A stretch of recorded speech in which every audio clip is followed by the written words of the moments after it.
نحمده ونصلي على رسوله الكريم اما بعد فاعوذ بالله من الشيطان الرجيم بسم الله الرحمن الرحيم رب اشرح لي صدري ويسر لي امري واحلل عقدة من لساني يفقهوا قولي۔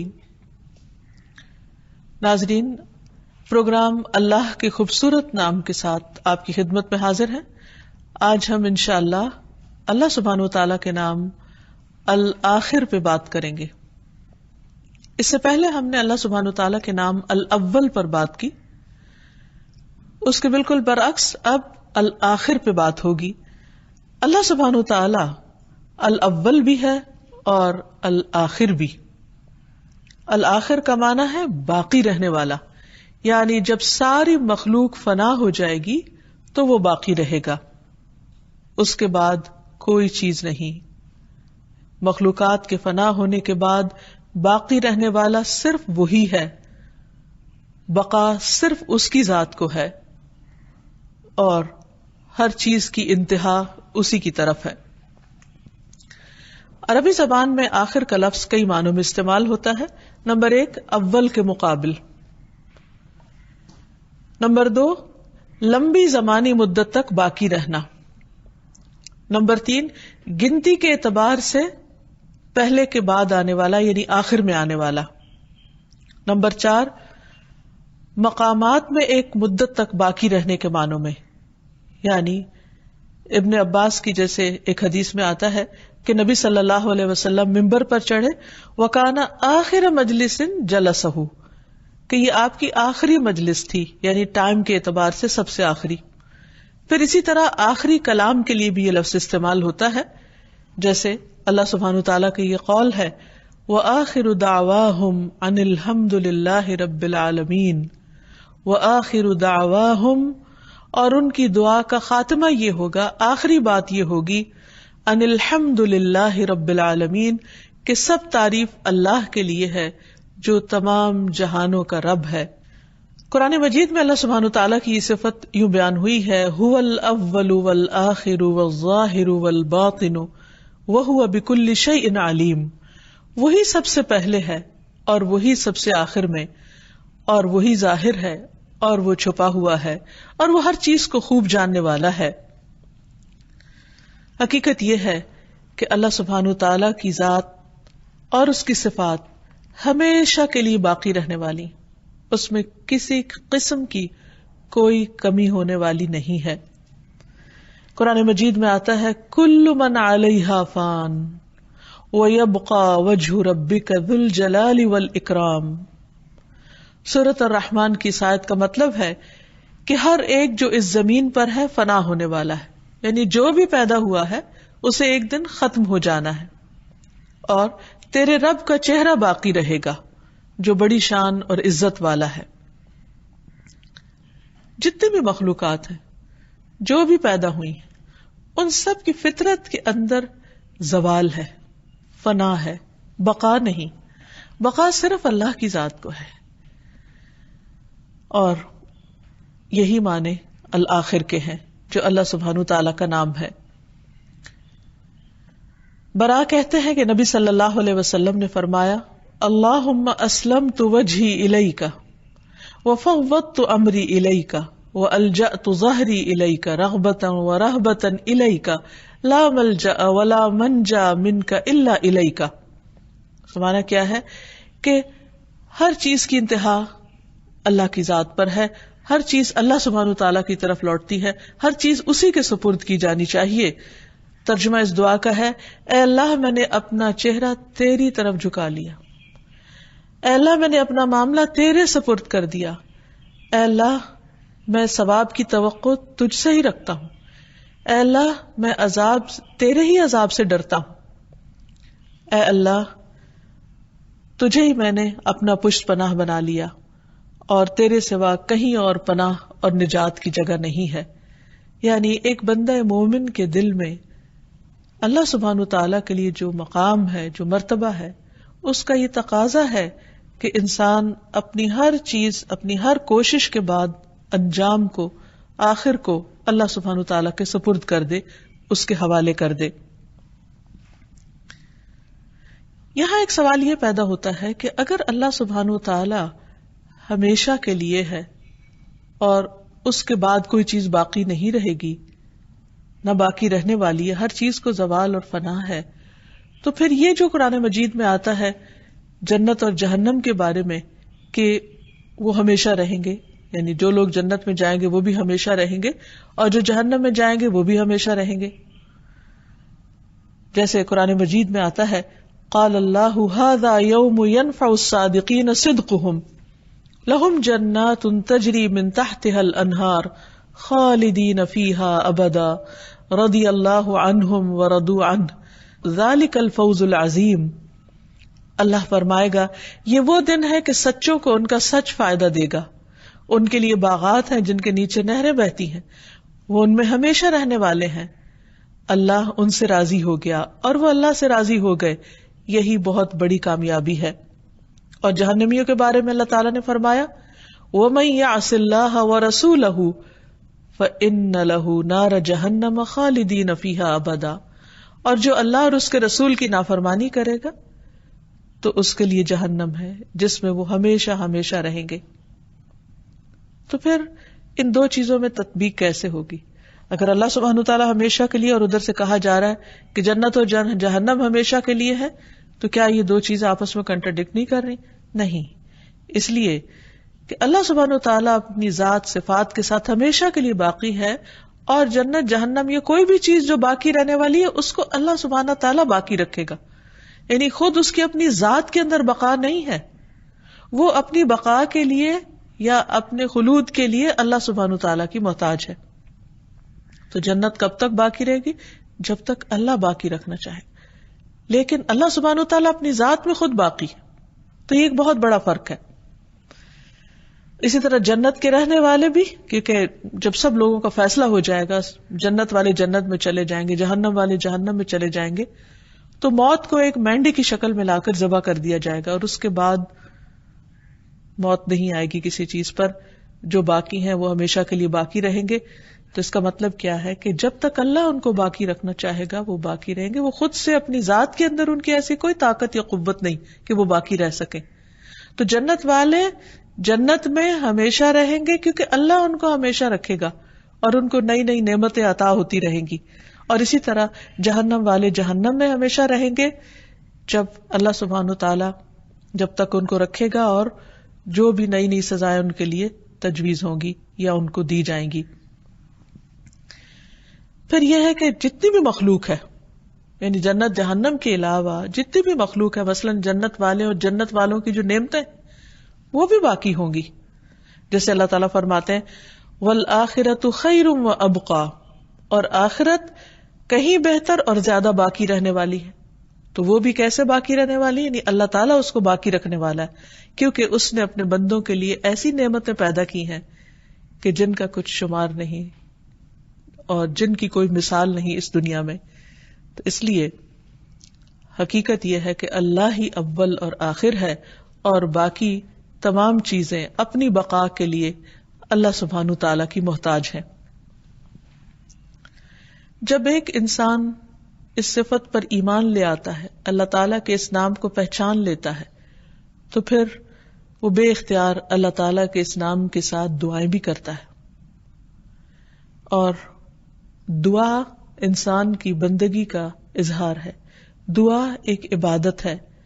اللہ سبحانہ تعالیٰ سے ون آن ون بیس پر، بالکل پرسنل لیول پر ایک تعلق ہے، جس میں اللہ سبحانہ تعالیٰ بندے سے بہت زیادہ خوش ہوتا ہے جب بندہ اس کے آگے ہاتھ پھیلاتا ہے، جب بندہ اس کے آگے اپنی عاجزی و زاری اور اپنی کمزوری اور محتاجی کا ذکر کرتا ہے، اور اپنی چھوٹی اور بڑی ضرورت اس کے سامنے رکھتا ہے۔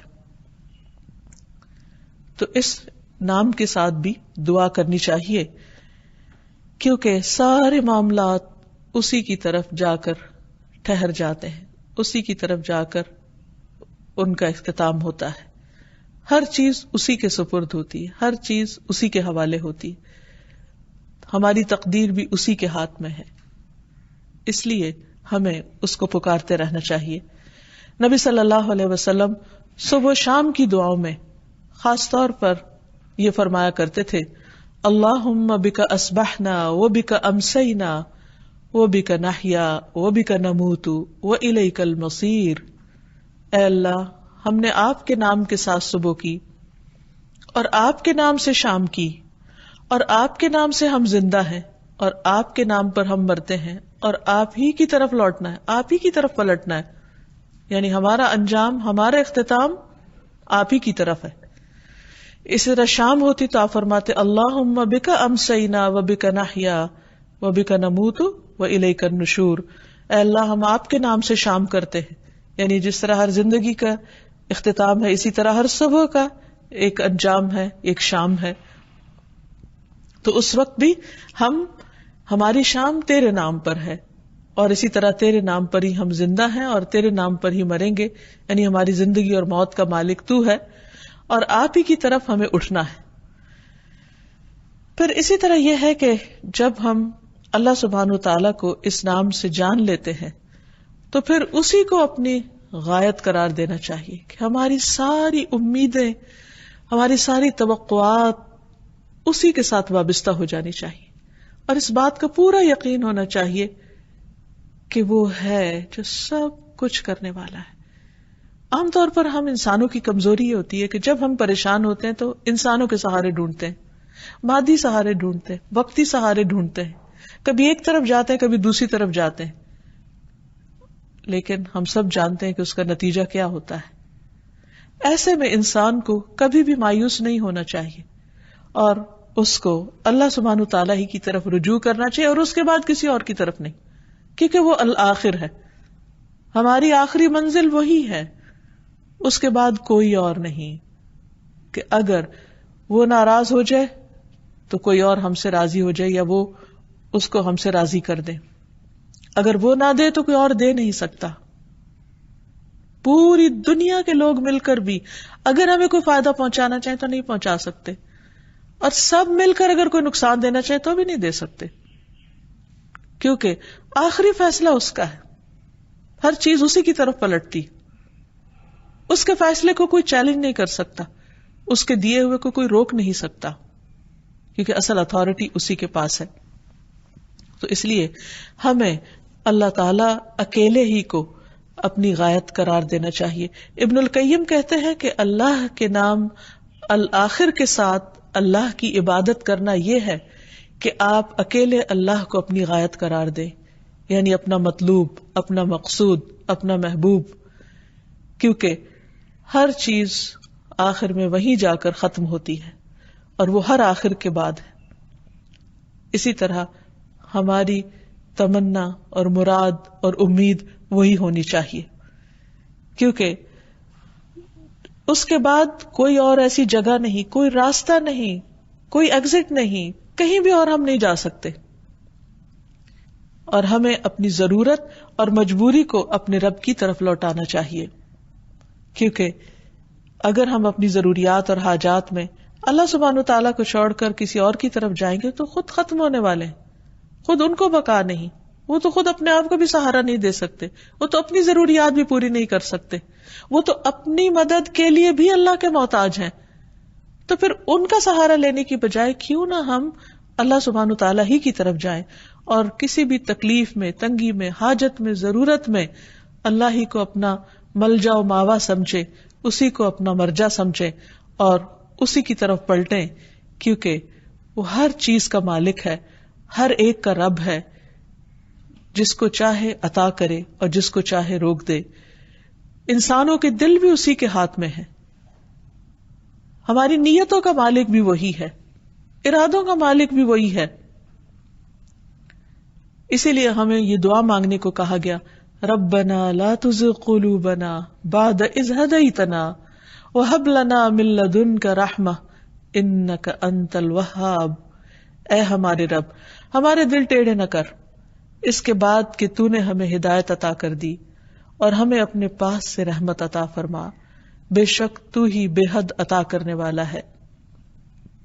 کیونکہ اگر اللہ سبحانہ تعالیٰ دلوں کو پھیر دے تو اس کے بعد، کیونکہ وہ الآخر ہے نا، تو اس کے بعد کسی کے اندر طاقت نہیں کہ وہ ان دلوں کو سیدھا کر دے، کیونکہ اس کے بعد تو کوئی ہے ہی نہیں، نو پاور، کسی کے پاس کوئی اختیار نہیں.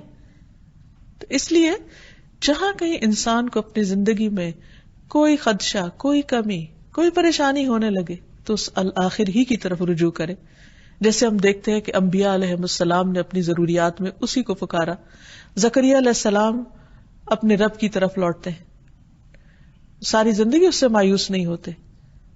جب عمر کا ایک طویل حصہ گزر جاتا ہے تو بھی دعا مانگتے رہتے ہیں، اور خاص طور پر جب حضرت مریم کے پاس وہ مختلف طرح کے پھل اور رزق پاتے ہیں تو ان کو اور زیادہ جوش آتا ہے، وہ ان کے لیے ایک موٹیویشنل پوائنٹ بنتا ہے اور اتنے ہی قوت کے ساتھ دعا مانگتے ہیں.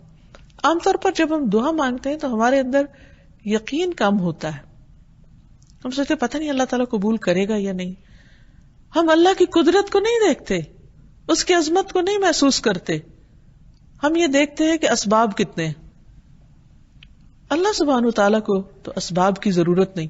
یہ ٹھیک ہے کہ وہ اسباب کے پردے میں چیزیں عطا کرتا ہے، لیکن وہ اس کا محتاج نہیں ہے. سارے اسباب بھی اسی کی طرف لوٹتے ہیں، ان کا بھی کنٹرول کرنے والا وہی ہے، وہ بھی اسی کے اختیار میں ہے. اسی لیے ہم دیکھتے ہیں کہ زکریا علیہ السلام اس حال میں اللہ تعالیٰ کو پکارتے ہیں، کہتے ہیں رب انی وہن العظم منی واشتعل الرأس شیبا ولم اکن بدعائک رب شقیا. چپ کے اپنے رب کو پکارتے ہیں دل ہی دل میں، کیونکہ وہ تو دل کے اندر کی وسپرز کو بھی جانتا ہے. وَلَقَدْ نَعْلَمُ مَا تُوَسْوِسُ بِهِ نَفْسُهُ، یعنی انسان کے دل کے اندر کوئی خیال بھی اٹھتا ہے تو اس کو پتہ چل جاتا ہے. وہ دلوں کے راز جانتا ہے، وہ ہماری آہیں، ہمارے دکھ، ہماری تکلیفیں، ہماری سرگوشیاں سب سے واقف ہے.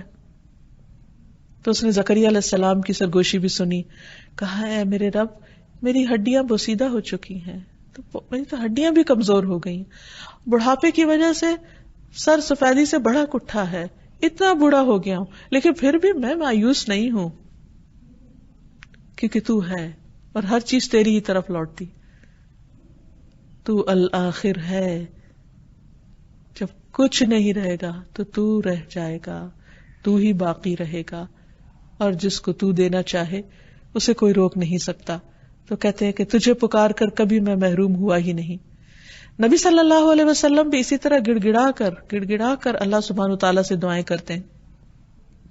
نبی صلی اللہ علیہ وسلم نے ایک دفعہ قبلہ رخ ہو کر دعا کے لیے اپنے ہاتھوں کو اٹھایا اور اپنے رب سے گڑ گڑا کے دعا مانگنا شروع کی. اللہم انجز لی ما وعدتنی، اللہم آتی ما وعدتنی، اللہم ان تہلک هذه العصابة من اہل الاسلام لا تعبد فی الارض. اے اللہ میرے لیے اپنے کیے ہوئے وعدے کو پورا کر دے، اے اللہ اپنے وعدے کے مطابق عطا فرما دے. اے اللہ اگر اہل اسلام کی یہ جماعت ہلاک ہو گئی تو زمین پر پھر تیری عبادت کبھی نہ کی جائے گی. یہ جنگ بدر کے موقع پر آپ نے دعا کی تھی. آپ صلی اللہ علیہ وسلم برابر اپنے رب سے ہاتھ دراز کیے ہوئے دعا کرتے رہے، قبلے کی طرف منہ کر کے دعا مانگتے رہے. حالانکہ آپ اللہ کے محبوب ہیں، لیکن آپ دیکھیے کہ پھر بھی کس شدت کے ساتھ مانگ رہے ہیں. یہاں تک کہ آپ کی چادر مبارک آپ کے شانے سے گر پڑی، یعنی جو اوپر کی چادر تھی وہ گر گئی، لیکن پھر بھی آپ نے چادر نہیں اٹھائی اور اپنے ہاتھ اٹھائے رکھے. اتنے میں ابو بکر رضی اللہ تعالیٰ عنہ آئے اور آپ کی چادر کو اٹھایا، اسے آپ کے کندھے پہ ڈالا اور پیچھے سے آپ سے لپٹ گئے اور کہنے لگے اے اللہ کے نبی، آپ کی اپنے رب سے دعا کافی ہو چکی ہے، عنقریب وہ اپنے کیے ہوئے وعدوں کو پورا کرے گا. اللہ رب العزت نے یہ آیت نازل فرما دی اس وقت، اذ تستغیثون ربکم، جب تم اپنے رب سے فریادیں کر رہے تھے، فاستجاب لکم، تو اس نے تمہاری دعا قبول کر لی. انی ممدکم بألف من الملائکۃ مردفین، کہ میں تمہاری مدد 1000 لگاتار آنے والے فرشتوں کے ذریعے کروں گا. پس اللہ نے آپ صلی اللہ علیہ وسلم کی فرشتوں کے ذریعے مدد فرمائی. اور اللہ سبحانہ وتعالی ہر چیز پر قدرت رکھتا ہے. اور حقیقت یہ ہے کہ ہماری تقدیر بھی اسی کے ہاتھ میں ہے. دعا تقدیر کو بھی بدل دیتی ہے. وہ جو چاہتا ہے رکھتا ہے، جو چاہتا ہے مٹاتا ہے، اور اصل کتاب اسی کے پاس ہے، اس پر اسی کا اختیار ہے. تو اس لیے ہمارا کام یہ ہے کہ ہم اپنی ہر غایت، منزل، منتہا اسی کو سمجھیں، کیونکہ ہر آنے والی مصیبت کو وہی ٹال سکتا ہے، ہر بلا کو وہی ٹالتا ہے، کوئی اور نہیں. ہر مشکل کو وہی آسان کرتا ہے. نبی صلی اللہ علیہ وسلم کو حضرت عائشہ کہتی کہ ایک رات میں نے اپنے بستر پر نہ پایا تو میں نے آپ کو تلاش کیا کہ آپ کہاں ہیں. دیکھا کہ آپ اپنی نماز کی جگہ پر ہیں تو میرا ہاتھ آپ کے تلوے پہ جا پڑا، اس حال میں کہ آپ کے پاؤں زمین پر نصب تھے، گڑے ہوئے تھے، سجدے میں پڑے ہوئے تھے آپ، اور آپ فرما رہے تھے اللہم اعوذ برضاک من سخطک وبمعافاتک من عقوبتک واعوذ بک منک لا احصی ثناء علیک انت کما اثنیت علی نفسک. اے اللہ، میں تیری ناراضگی سے، تیری رضامندی کی اور تیری سزا سے تیری معافی کی پناہ چاہتا ہوں، اور میں تجھ سے ڈر کر تیری ہی پناہ میں آتا ہوں. آپ دیکھیے کہ عام طور پر جب انسان کسی انسان سے ڈرتا ہے تو اس سے بھاگ نکلتا ہے، لیکن جب ہم اللہ سے ڈرتے ہیں تو اس کی طرف اور رغبت کرتے. کتنا پیارا ہے ہمارا رب کہ جب ہم اس کی نافرمانی کر بیٹھتے ہیں، جب ہمیں یہ پتہ بھی چل جائے کہ وہ ناراض ہے ہم سے، تو پھر ہمیں اس سے دور نہیں جانا، اس کو راضی کرنا، اسی کی طرف جانا، اور وہ اپنی پناہ میں لے لیتا ہے. تو نبی صلی اللہ علیہ وسلم نے فرمایا میں تیری تعریف کرنے کی طاقت نہیں رکھتا، تو ویسا ہی ہے جیسے تو نے خود اپنی ثنا بیان کی. یعنی میری استطاعت میں نہیں کہ میں تیری حمد و ثنا اس طرح بیان کر سکوں جیسے کرنے کا حق ہے، اور جس طرح جس خوبصورت انداز میں اے رب تو نے خود اپنی حمد و ثنا بیان کی وہی تیرے لائق ہے. پھر حقیقت یہ ہے کہ ہم پر جتنا بھی فضل اور رحمت ہے اسی کی ہے، اور ساری مشکلات کو آسان کرنے والا وہی ہے. اللہ تعالیٰ فرماتے ہیں وَإِن يَمْسَسْكَ اللَّهُ بِضُرٍّ فَلَا كَاشِفَ لَهُ إِلَّا هُ وَإِن يُرِدْكَ بِخَيْرٍ فَلَا رَادَّ لِفَضْلِهِ يُصِيبُ بِهِ مَن يَشَاءُ مِنْ عِبَادِهِ وَهُوَ الْغَفُورُ الرَّحِيمُ. اور اگر اللہ تجھے کوئی تکلیف پہنچائے تو اس کے سوا کوئی دور نہیں کر سکتا. تو اس لیے آخری منزل ہماری وہی ہونی چاہیے، سب سے پہلے بھی اسی کا خیال آنا چاہیے اور سب سے آخر میں بھی اسی کا آنا چاہیے. کیونکہ اگر وہ تیرے ساتھ کسی بھلائی کا ارادہ کر لے تو کوئی اس کے فضل کو ہٹانے والا بھی نہیں. وہ اسے اپنے بندوں میں سے جس کو چاہتا ہے پہنچاتا ہے، یعنی اپنے بندوں میں سے جس کو چاہتا ہے نوازتا ہے. وہی بے حد بخشنے والا، نہایت رحم فرمانے والا ہے. تو جب انسان اللہ تعالیٰ کی صفت کو پہچان لیتا ہے تو پھر ہو نہیں سکتا کہ بندہ اللہ سبحانہ و تعالیٰ کی نافرمانی کرے اور اس کو ناراض کرے، کیونکہ الآخر کی معرفت کا لازمی نتیجہ ہے کہ تمام مخلوقات اس کی بارگاہ میں سر جھکا دیں، کیونکہ اس سے آگے ہم کہیں بھاگ کے نہیں جا سکتے. اس کی نافرمانی کر کے نہ ہمیں آسمان پناہ دے گا نہ زمین دے گی، نہ کوئی پہاڑ اور نہ کوئی کھو اور نہ کوئی غار، کہیں بھی کوئی ایسی چیز نہیں کہ جو ہمیں پھر اللہ تعالیٰ سے بچا لے، اس کی ناراضگی اور اس کے غضب سے بچا لے. اس لیے بہت ضروری ہے کہ ہم اس نام کو پہچان کر اسی کے دامن میں پناہ لیں اور اسی کی طرف پلٹیں، اور جب اس کی طرف پلٹیں تو اس کو راضی بھی کریں اور اس کی عبادت بھی کریں، اور ہر اس کام کو چھوڑ دیں جو اس کی ناراضگی کا سبب ہے. کیونکہ اگر اس نے ہمیں چھوڑ دیا تو پھر کوئی اور ہمارا مددگار نہیں ہو سکتا. اور پھر یہ کہ اپنی ساری عبادات، اپنے صدقہ خیرات، اپنی تمام زندگی اللہ کی رضا میں گزاریں، کیونکہ اسی کی طرف جانا ہے. انا للہ و انا الیہ راجعون. ہم بھی اللہ کے لیے ہیں اور اسی کی طرف پلٹ کے جانے والے ہیں. جب ہمارا انجام اس کے ہاتھ میں ہے، ہماری آخری منزل اس کے پاس ہے، جزا اور سزا کا فیصلہ اس کے ہاتھ میں ہے، تو پھر کسی اور کو خوش کرنے کا کیا مطلب اس کو ناراض کر کے. تو خوش قسمت ہے وہ انسان جس کو یہ ڈھنگ آ جائے کہ اس کو راضی کرنے کے لیے باقیوں کی ناراضگی مول لے سکے. کیونکہ اس کو راضی کرنے میں کیا چیز حائل ہوتی، کیا چیز رکاوٹ بنتی ہے؟ عام طور پر لوگوں کا ڈر، معاشرے کا خوف، دوسرے مجھے کیا کریں گے، مجھے لیبل کر دیں گے اور مجھے نکو بنائیں گے، میرا مذاق اڑائیں گے. لیکن سوچے انسان تھوڑی دیر کے لیے کہ یہ سب مذاق اڑانے والے، یہ سب برا بھلا کہنے والے خود ختم ہونے والے ہیں، اور باقی تو اللہ کی ذات ہے. الآخر تو وہی ہے، آخر میں تو ہم نے اسی کے پاس ہمیشہ کے لیے چلے جانا ہے. تو ہم ان سے کیوں ڈریں جو خود ختم ہونے والے ہیں؟ ہم اس سے کیوں نہ ڈریں کہ جو ہمیشہ باقی رہنے والا ہے اور جس سے اچھے انجام کی توقع کی جا سکتی ہے. پھر یہ ہے کہ انسان اپنی نیت کو بھی درست رکھے. کوئی بھی کام کرنا ہو تو اسی کی رضا کے لیے کرے. پھر اسی طرح اللہ سبحانہ تعالیٰ سے ملاقات کے بارے میں مکمل علم حاصل کرے، کیونکہ اللہ تعالیٰ قرآن مجید میں فرماتے ہیں واتقوا اللہ واعلموا انکم ملاقوہ. اللہ سے ڈرو اور جان لو کہ تم اسی سے ملاقات کرنے والے ہو، وہاں جا کے ٹھہرنا ہی ٹھہرنا ہے، آخر وہیں لگنی ہے تمہاری. دنیا میں انسان تو جتنا چاہے بھاگ لے اس سے، کیونکہ انسان کے نفس پر عبادت بڑی بھاری ہے. وہ اللہ تعالیٰ کے احکام سے چھپتا پھرتا ہے، اللہ کی عبادت سے منہ موڑتا ہے، اللہ کی رضا کی پرواہ نہیں کرتا، دنیا اس کی ترجیح ہوتی ہے. لیکن آہستہ آہستہ ہر روز اس کی زندگی کم ہوتی چلی جاتی، ایک ایک ڈراپ گرتا چلا جا رہا ہے اور انسان اپنی موت کے قریب ہوتا چلا جا رہا ہے، اور مرنے کے بعد اسی کے پاس جا کر اس کو ٹھہرنا ہے. وَاعْلَمُوا أَنَّكُمْ مُلَاقُوهُ، جان لو تمہیں اس سے ملاقات کرنی ہی کرنی ہے. تو سوچئے پھر جب اس کے سامنے ہم جا کر کھڑے ہوں گے تو وہ کیسا منظر ہوگا. نبی صلی اللہ علیہ وسلم نے فرمایا کہ تم میں سے کسی کے قدم اس وقت تک میدان حشر سے ٹل نہ سکیں گے جب تک 5 باتوں کا جواب نہ دے دے کہ عمر کہاں گزاری، جوانی کہاں لگائی، علم پر عمل کتنا کیا، مال کہاں سے آیا، کہاں خرچ کیا، جسم کو کس کام میں گلایا. تو اس لیے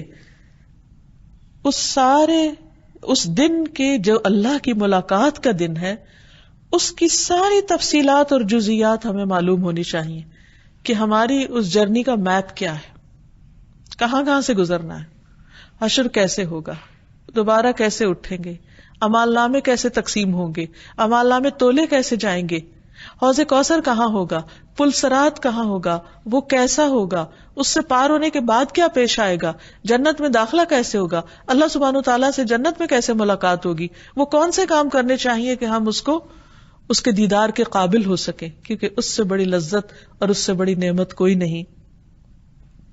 تو ان چیزوں کا علم حاصل کرنا، درست علم حاصل کرنا، یقینی علم حاصل کرنا نہایت ضروری ہے.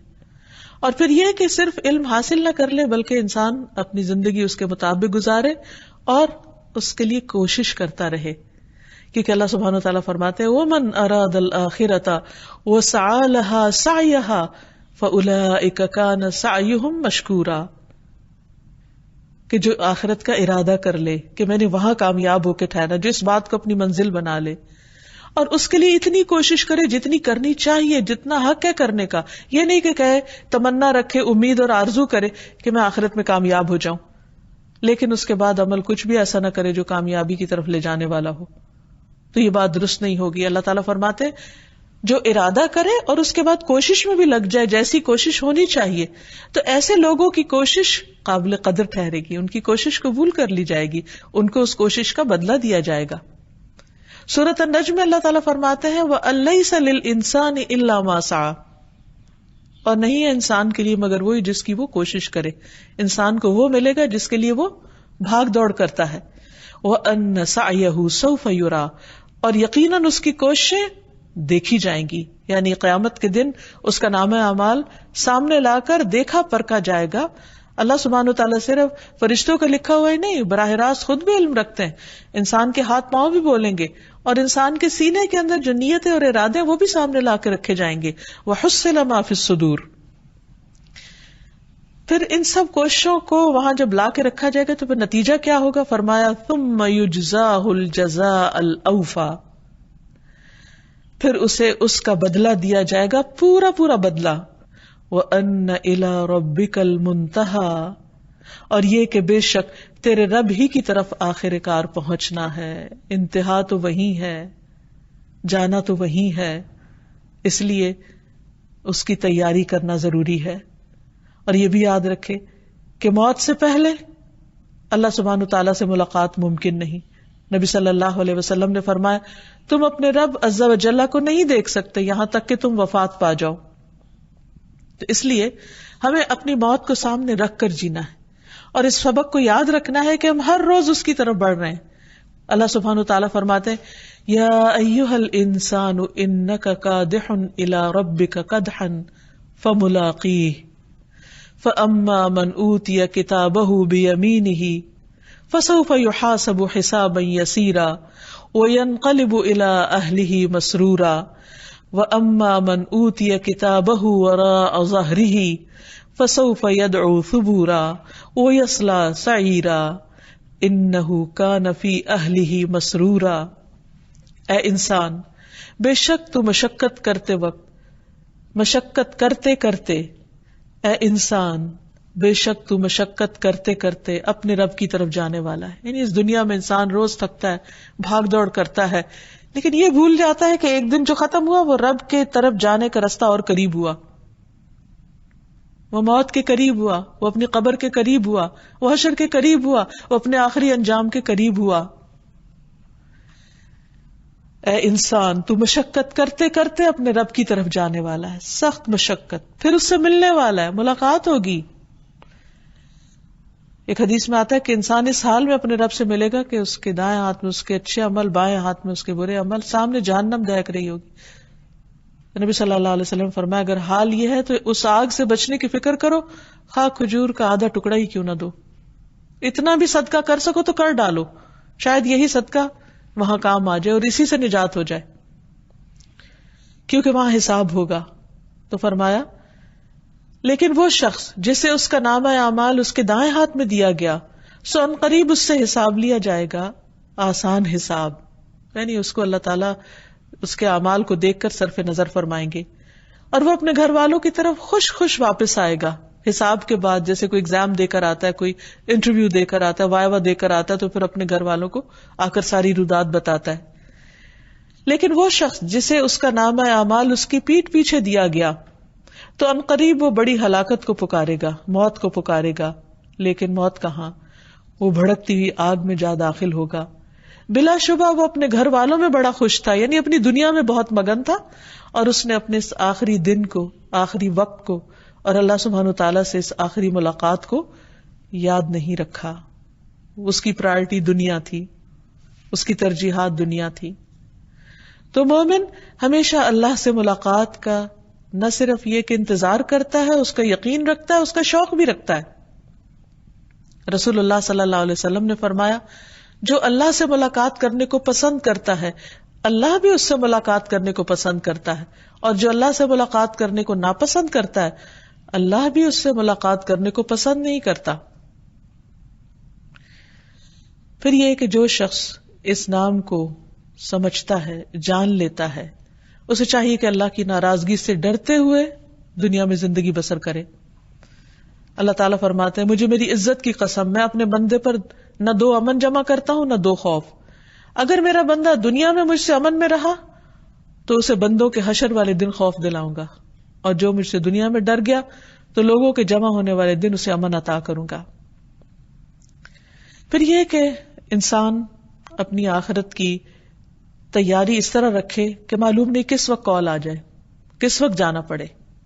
اپنے فرائض کو ادا کر کے رکھے، اپنے قرض چکا کے رکھے، لوگوں کے حقوق ادا کر کے رکھے.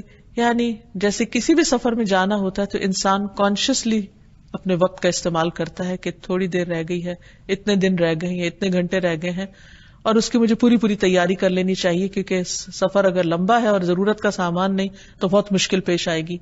تو اسی طرح اپنی آخرت کے سفر کے بارے میں بھی انسان کانشیس رہے اور اپنی طرف سے پوری تیاری کرے. پھر اس تیاری میں عام طور پر انسان کو کچھ سیکریفائسز کرنی پڑتی ہیں. بعض اوقات دنیا کا کچھ حصہ صرف اس لیے چھوڑنا پڑتا ہے کہ وہ آخرت کے لیے نقصان دہ ہے. بالکل ایسے ہی جیسے ایک شخص بیمار ہو جاتا ہے تو اس کو خوراک میں سے، غذا میں سے کچھ چیزیں کم کرنی پڑتی ہیں، ہاں اس کے لیے کتنی پسندیدہ ہوں. کس لیے؟ کیونکہ اس کے پاس اب کوئی چوائس نہیں، یا یہ کہ وہ زندگی کو بچائے اور اپنی اس خوراک کو کم کر دے جو نقصان دہ ہے، اور یا پھر یہ کہ چند دن کے لیے وہ مزے کر لے اور بعد میں ہلاکت کا شکار ہو.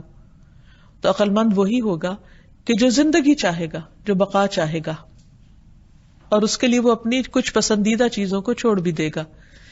اسی طرح جب انسان اپنی آخرت کو چاہتا ہے تو وہ اپنی دنیا کو اس کے لیے قربان کر سکتا ہے. اور وہ کیسے؟ جیسے صبح کے وقت فجر کی نماز کے لیے اپنا بستر چھوڑنا، اپنی نیند قربان کرنا، خواہ کتنی بھی گہری نیند آئی ہو تو انسان اس وقت بستر چھوڑ دیتا ہے، کیونکہ اسے پتا ہے کہ ایک دن اپنے رب کے سامنے جا کھڑے ہونا، وہ پوچھے گا کہ یہ تم سوتے رہے، مجھ سے کب پیار تھا، نیند تمہیں پیاری تھی. تو اس لیے اس کی قربانی یہیں سے شروع ہو جاتی ہے، دن کے آغاز سے ہی.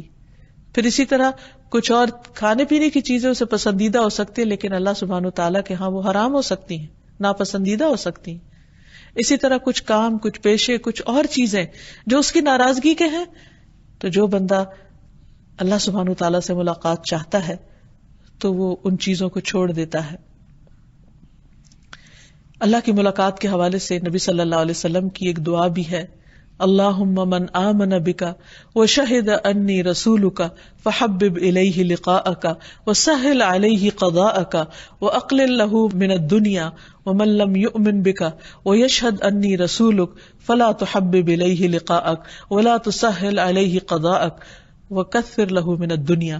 اے اللہ، جو تجھ پر ایمان لایا اور گواہی دے کہ میں تیرا رسول ہوں، تو اس کے لیے اپنی ملاقات کو محبوب کر دے، یعنی اس کے دل میں محبت ڈال دے اپنی ملاقات کی، اور اس کے حق میں اپنی تقدیر کے فیصلے کو آسان کر دے اور اس کے لیے دنیا کم کر دے. اور جو تجھ پر ایمان نہیں لایا اور نہ یہ گواہی دی کہ میں تیرا رسول ہوں، تو اس کے لیے اپنی ملاقات کو محبوب نہ کر اور نہ اس کے حق میں اپنی تقدیر کے فیصلے کو آسان کر، اور اس کو دنیا زیادہ دے دے تاکہ وہ دنیا میں ہی غافل ہو کر پھر اپنی آخرت کو بھول جائے. تو جو شخص آخرت میں جیتا ہے وہ نیک اعمال کرتا ہے، شرک سے بچتا ہے، جیسے سورۃ الکہف کے آخر میں آتا ہے فَمَنْ كَانَ يَرْجُو لِقَاءَ رَبِّهِ فَلْيَعْمَلْ عَمَلًا صَالِحًا وَلَا يُشْرِكْ بِعِبَادَةِ رَبِّهِ أَحَدًا. جو شخص اپنے رب سے ملاقات کی امید رکھتا ہے، اسے چاہیے کہ وہ نیک عمل کرے اور اپنے رب کی عبادت میں کسی دوسرے کو شریک نہ کرے. ایسا شخص اپنے رب کے سامنے کھڑے ہونے سے ڈرتا ہے، وہ خواہشات کی پیروی نہیں کرتا. وَأَمَّا مَنْ خَافَ مَقَامَ رَبِّهِ وَنَهَى النَّفْسَ عَنِ الْهَوَىٰ فَإِنَّ الْجَنَّةَ هِيَ الْمَأْوَىٰ. جو اپنے رب کے سامنے جواب دہی کے لیے کھڑا ہونے سے ڈرتا رہا اور اپنے آپ کو خواہش نفس سے روکے رکھا تو جنت ہی اس کا ٹھکانہ ہوگی. اس کی سوچ اور گفتگو میں فرق ہوتا ہے عام لوگوں سے. اس کا دنیا سے رشتہ عارضی ہوتا ہے اور وہ اس کو اچھی طرح سمجھتا ہے کہ مجھے یہ دنیا جلد چھوڑنی ہے، اسی لیے وہ اپنی دنیا کا سامان مختصر کر دیتا ہے تاکہ کوئی بھی چیز اس کی آخرت کے راستے میں رکاوٹ نہ بنے. پھر اسی طرح دنیا میں رہتے ہوئے فکر اس کی آخرت کی ہوتی، اور آخرت کی فکر سب سے بڑی فکر ہوتی ہے، اور اس فکر میں وہ اپنی زبان اللہ کے ذکر سے تر رکھتا ہے، کیونکہ نبی صلی اللہ علیہ وسلم نے فرمایا بہترین عمل یہ ہے کہ جب تو دنیا سے رخصت ہو تو تیری زبان اللہ کے ذکر سے تر ہو. اور پھر جب اسے دنیا اور آخرت میں چوائس دی جائے تو وہ آخرت کو اختیار کرنے والا ہو. جیسے کہ نبی صلی اللہ علیہ وسلم کو جب چوائس دی گئی تو آپ نے فرمایا اللہم الرفیق الاعلی، یا اللہ مجھے رفیق اعلیٰ کا ساتھ پسند ہے. اور پھر یہ کہ اس کی موت بھی اس حال میں ہے کہ وہ اللہ کا شکر ادا کر رہا ہو. نبی صلی اللہ علیہ وسلم نے فرمایا مومن کے ہر حال میں خیر ہے، اس کی جان اس کے دو پہلوؤں سے نکل رہی ہوتی ہے، اس حال میں کہ وہ اللہ کی تعریف بیان کر رہا ہوتا ہے، وہ اس وقت بھی اپنے رب کا شکر گزار ہوتا ہے. اور موت کے وقت اس کو کیا آواز آتی ہے، یا ایتھا النفس المطمئنہ ارجعی الی ربک راضیۃ مرضیہ فادخلی فی عبادی وادخلی جنتی.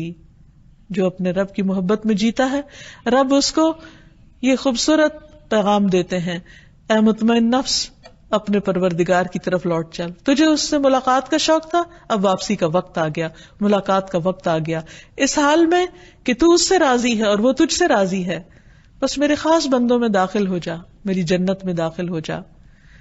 ایسے بندوں کی موت کا جب وقت آتا ہے تو فرشتے آ کے خوشخبری دیتے ہیں، فَأَمَّا إِن كَانَ مِنَ الْمُقَرَّبِينَ فَرَوْحٌ وَرَيْحَانٌ وَجَنَّتُ نَعِيمٍ.